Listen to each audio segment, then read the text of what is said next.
So you're sitting down relaxing with friends and family, you check your bank account from all the presents and gifts that you provided them through this holiday season, and you realize, oh shit! So what are you gonna do now? What's your next move? Your only other option is to get a new job. So I'm gonna try to do my best to explain, based off of my point of view, what it's gonna take for you to succeed at the Carvana job interview. Stay tuned. Welcome to the complex.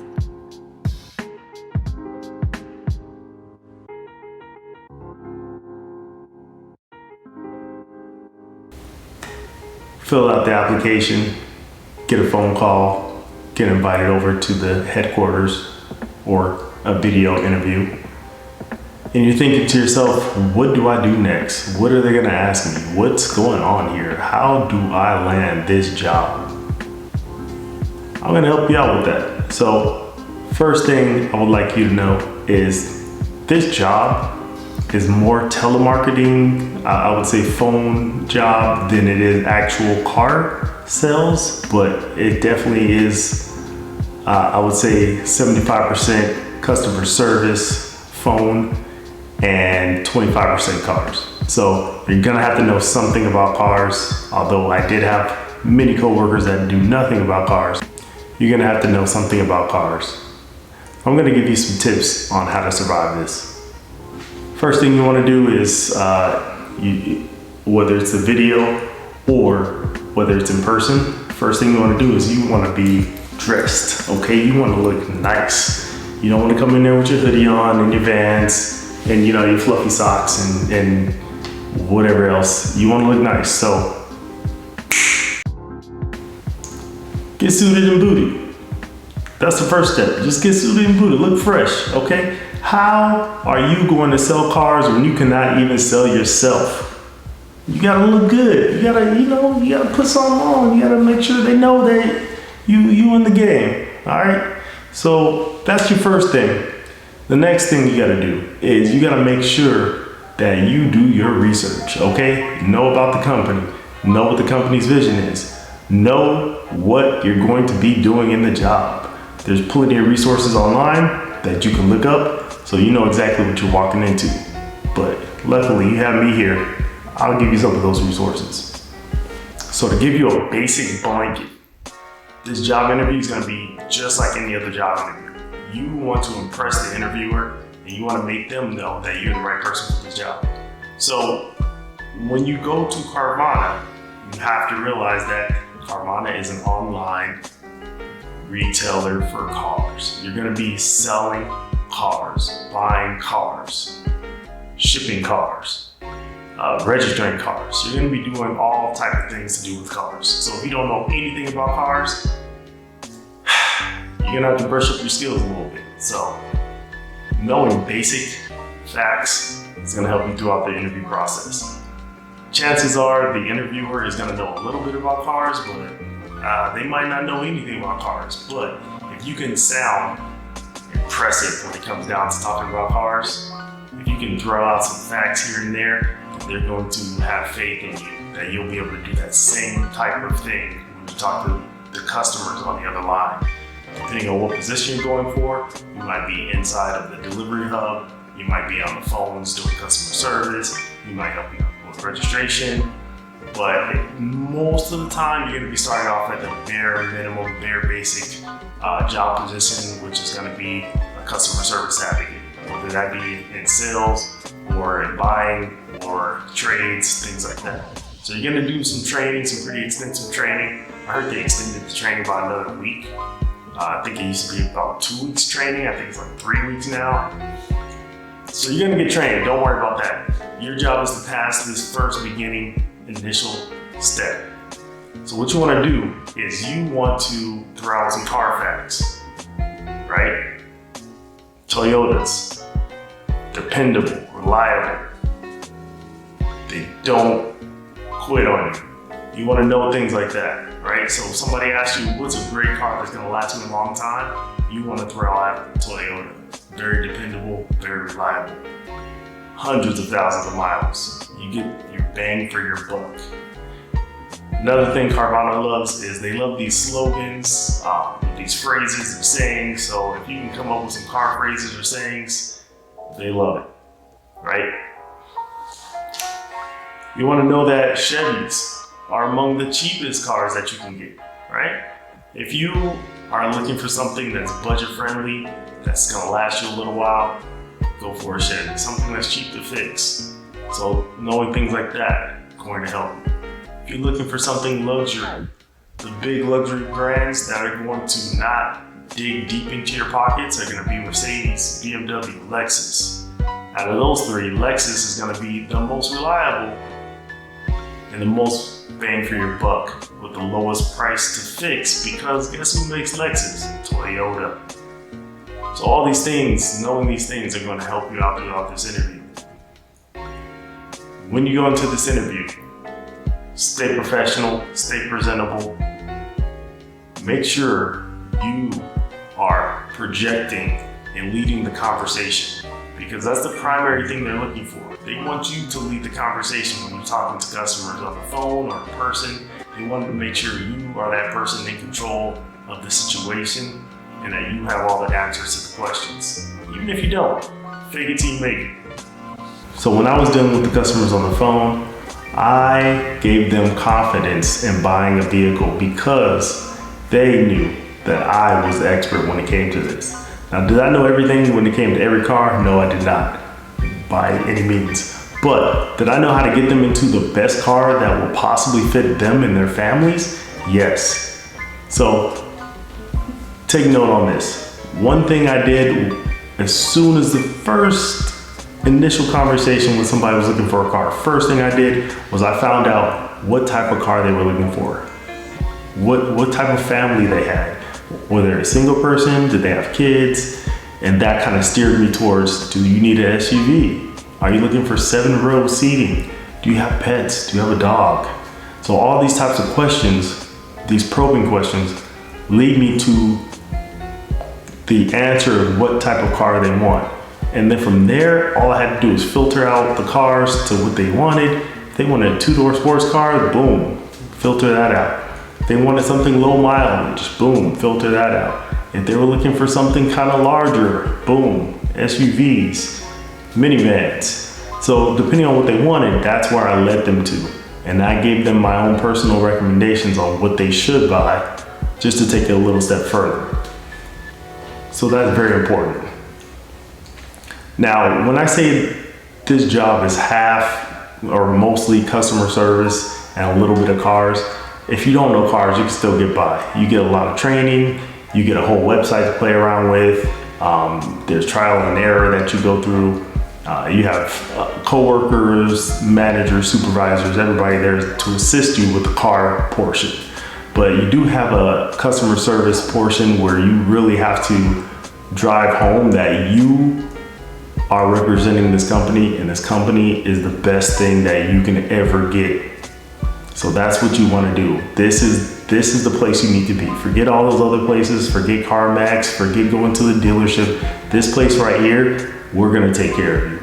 So that's what you have to instill in these people that are calling looking for a car. So that's the kind of energy you want when you go into this interview. You want them to know that you are the man or woman for the job, because you are gonna instill that confidence in those customers that this is the place that they need to order a car from. This is the only place that they can order a car from that is gonna take care of them. Now, when you instill that kind of confidence in the interview, then there's no way you can fail. They're going to love this. It's with any job that you go to. You have to instill confidence that you are the best person for this job, and you have to live those core values, those values that the company wants. So if you live these values that the company wants, you let them know that you're going to help out these customers the exact same way as a seasoned veteran person that works here for years, or the owner of the company, then there's no way you can fail. So they're gonna ask you some other questions like, how do you deal with difficult situations? One thing, me personally, if you've seen any of my videos, I am a pretty calm guy. Like, I am chill. not too many things rattle me. I bring that energy when I go to the interview. I say, you know what? If there's a stressful situation, one thing I always do is I remain calm. And that interviewer sees me and sees my demeanor and sees how calm I am. And based off of that, they know that I'm telling the truth. So use your real life strengths in this interview process to relay how you're going to deal with these situations. It's another tip.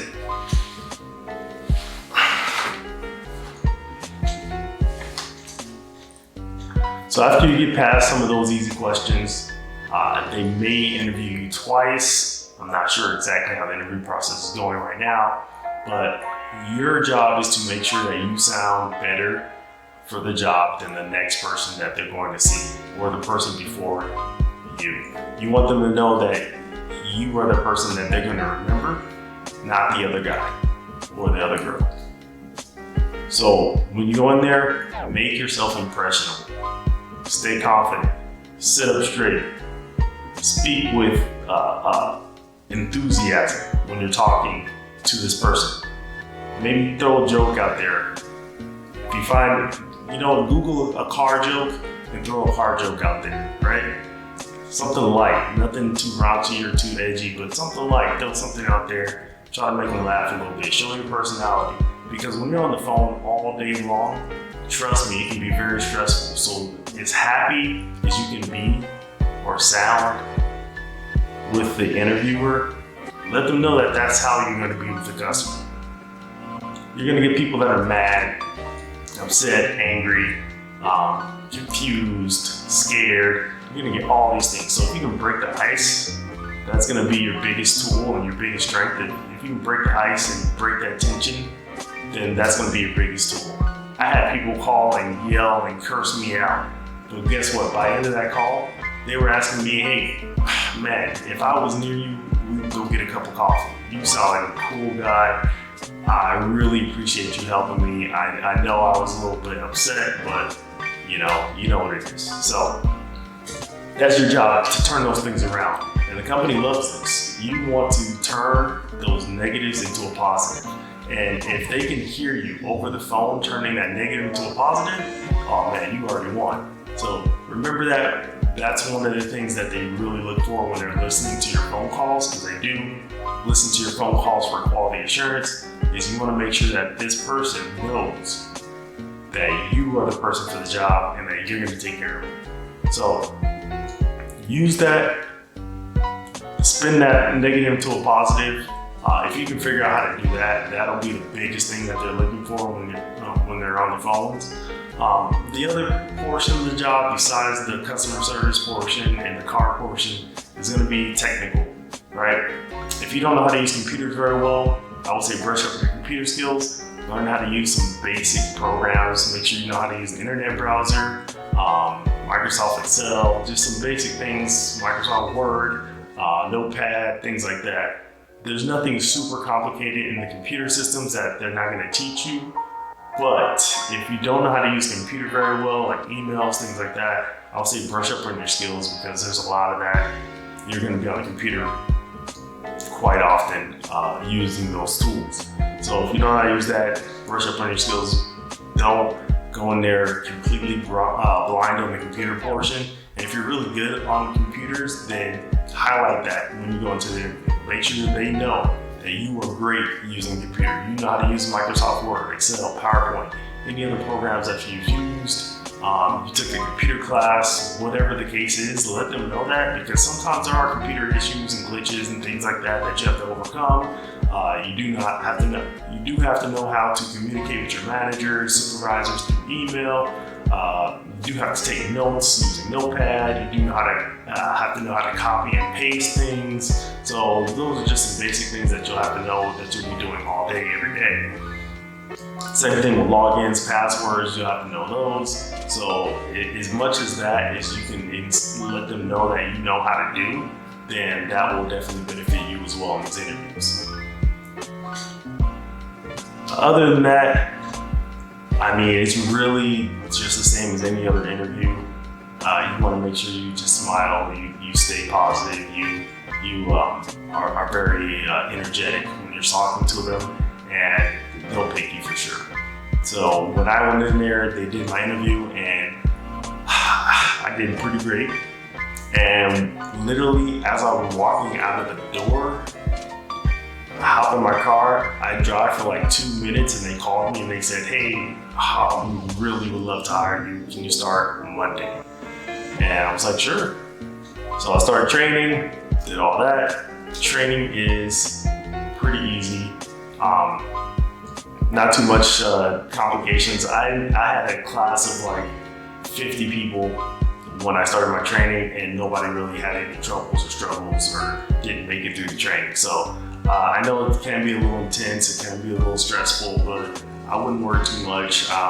They do say if you can't pass the whole training period of residency, then you might not be hired or whatever the case is. But I literally have almost never seen it. You have to really be completely unknowledgeable about computers or customer service or how to answer a phone to reach that point. So I wouldn't be too worried or stressed. Try to stay calm. It's all right. It's easy stuff once you get into it.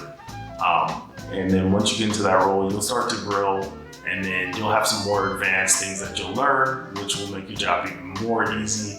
I wish I would have knew some things in my eighth month there than from my first month, because it would have made my life so much easier. So you'll learn, you'll grow. You'll get to know different tricks and different ways to make your job a little bit easier, and how to deal with some people that are confused or scared or angry or anything like that. You'll get to know those personalities, and if you can get to know those different personalities and how to approach them, then that will be a definite bonus when you go into working there or even in the interview. And if you can relate that, like, hey, I deal with people that sometimes are confused, and the way I overcome that or put them at ease is X, Y, and Z. Or I've worked at a retail job, and I've had an angry customer come up to me because the price was different on this item and it was supposed to be on sale. So what I did was X, Y, and Z. So if you can throw out some of those scenarios where you have helped somebody that has felt like that, then that's definitely going to be a bonus as well. So keep that in mind. If you guys want some more tips or information, hit me up in the comments. I'll be more than happy to answer any questions I can. And then I wish you guys luck on the interview, and don't forget to like the video and subscribe if you want more content. Until next time, I'll catch you guys later. Peace.